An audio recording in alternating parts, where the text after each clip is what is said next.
Europe 2 Pop Radio. Salut, c'est Santa sur Europe 2.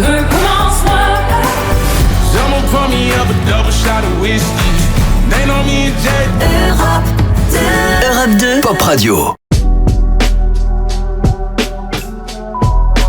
Oui, on a toujours Isiaga Kamara qui a repris le terrain, mais pour qui on avait prévu une semaine sans compétition. Souleymane Cissé, pardon, j'ai mélangé.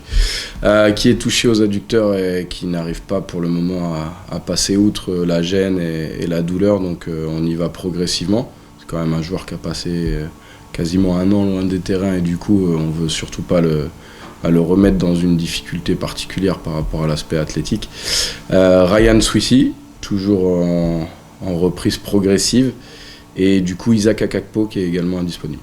Non, je n'ai pas ce sentiment. Je pense qu'on a ce qu'on ne digère pas, c'est le fait de ne pas être capable de s'imposer dans un match comme celui-ci, et surtout ce qu'on essaye de travailler, c'est d'être capable de faire basculer ce type de match comme celui de Nîmes, comme celui de Rouen, comme celui de Nîmes à l'aller, ou d'autres matchs où on se montre avec une forme de supériorité, de possibilité d'action, un petit peu comme dans le début du match à Villefranche aussi au mois de décembre, où on a vraiment des occasions, et où l'objectif et le travail qu'on a fait cette semaine, c'est d'être capable justement de forcer la décision dans ces matchs-là, quitte à prendre encore un peu plus de risques, éventuellement, sur l'aspect offensif. Ça se matérialise par la manière dont on va animer aussi, dont on peut animer la fin de match, en enlevant des sécurités par rapport à l'équilibre qu'on prévoit dans nos différentes configurations, dans nos dispositifs. Pourquoi pas aussi en travaillant une configuration différente, et surtout en amenant beaucoup plus de rupture dans l'animation offensive, beaucoup plus d'intensité dans les 30 derniers mètres et dans les derniers gestes, parce que globalement on a fait un retour sur le match de Rouen.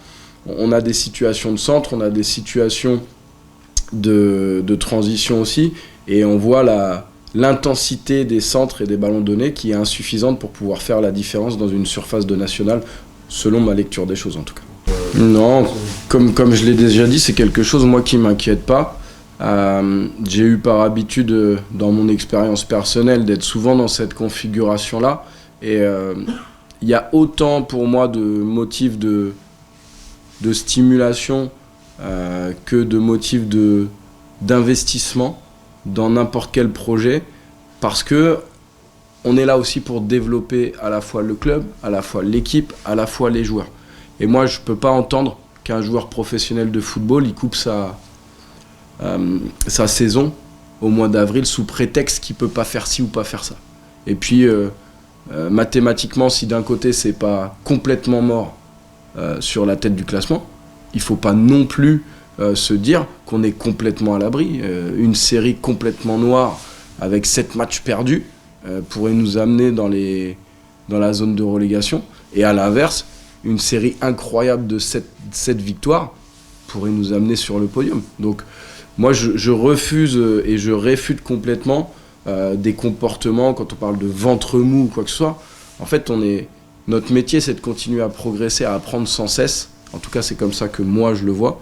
Et c'est là-dedans que je vais engager à la fois le club, l'équipe et les joueurs, parce qu'on est aussi sur une dynamique. On sait qu'on était sur une saison de transition, il ne faut pas l'oublier.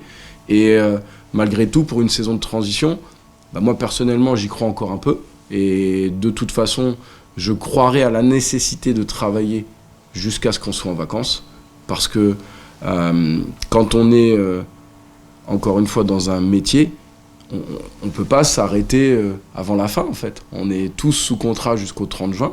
Et jusqu'au 30 juin, on est à disposition du club, à la fois pour faire progresser l'équipe et à la fois pour progresser nous-mêmes. Donc moi, ça ne m'inquiète pas, parce que je sais aussi qu'on a des joueurs qui, dans l'état d'esprit, sont capables d'être autonomes dans le travail, d'autres qui doivent progresser dessus, qu'on va pousser à progresser sur cette capacité de professionnalisme dans le développement, en faisant des séances de muscu, en travaillant des spécifiques sur le travail technique pour les plus jeunes, voilà, ou en amenant aussi les plus anciens à être dans la dominante mentale, peut-être animer aussi les séances de manière autonome sur le terrain pour que les séances vivent jusqu'à la fin de l'année et qu'on continue à prendre du plaisir avec ce groupe. Et si on n'a plus de véritable objectif sportif au classement, qu'on soit capable de se construire pour la suite aussi. Et ça, pour moi, le levier, il est tout trouvé en fait. Pour moi, il est simple. Ouais, c'est plus compliqué quand on est allé chez eux sur le match en première partie de saison. Ils étaient invaincus à domicile. On est allé s'imposer là-bas avec globalement un match très agréable de la part des deux équipes en termes d'intensité, en termes de production.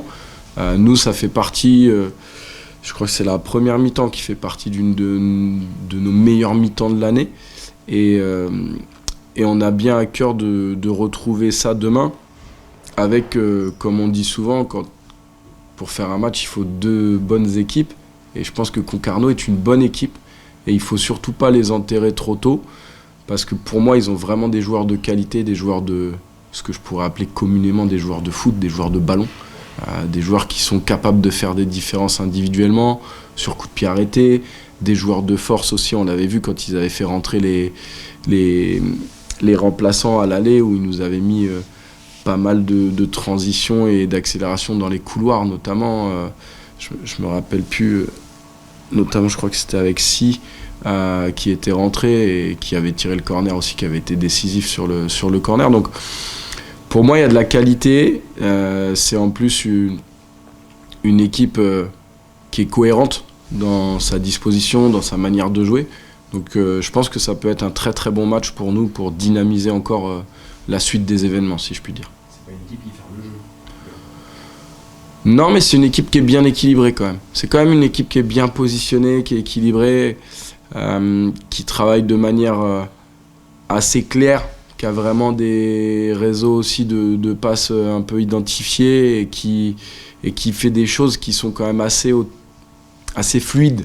Et par rapport à ça, nous, on a pris des repères et on va essayer justement d'être capable de bien défendre et de garder encore dans notre idée le plus souvent possible le ballon pour pouvoir créer vraiment cette rupture et faire des différences offensivement. Oui, moi c'est en tant que membre du club, tout bêtement, c'est une grande fierté et ça doit l'être. C'est un grand plaisir que de voir que nos éducateurs, nos entraîneurs jeunes et puis nos jeunes performent dans cette compétition. C'est une compétition qui a de la valeur pour beaucoup. On a vu de nombreux parcours de joueurs qui se sont révélés sur ces parcours de Gambardella et c'est aussi le témoin d'un travail de fond qui est fait chez les jeunes au DFCO depuis des années. Cette politique de formation qui est encore à l'ordre du jour aujourd'hui par rapport aux différents balbutiements qu'on a pu connaître cette saison, par rapport aux interrogations, etc., qui est encore au goût du jour, ça conforte dans l'idée que la formation au club du DFCO fait la place qu'il faut aux jeunes et qu'en plus, le travail est de qualité, puisque on ne peut pas imaginer une équipe qui se hisse dans le dernier carré de la Gambardella si ça ne bosse pas derrière. Donc c'est certainement un grand coup de chapeau à tirer à tous les éducateurs du centre de formation et à l'ensemble des personnes qui travaillent au centre de formation.